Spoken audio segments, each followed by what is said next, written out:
So bago natin piga, magluluto naman po tayo ngayon guys ng talbos ng kamoting kahoy. So, pipitasin lang natin isa-isa yan.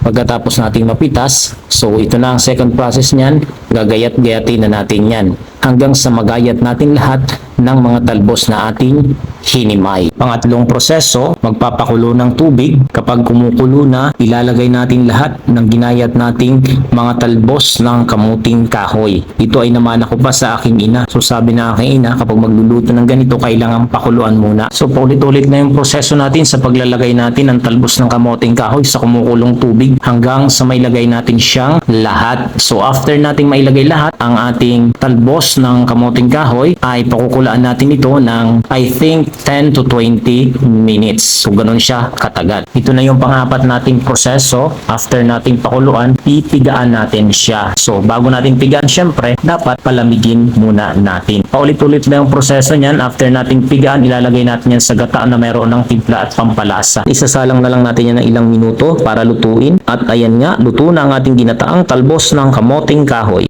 Kain po tayo guys. Ulam ay talbos ng balinghoy or kamoting kahoy. Sarap na guys. Panalo ang lasa ng ginataang talbos ng balinghoy.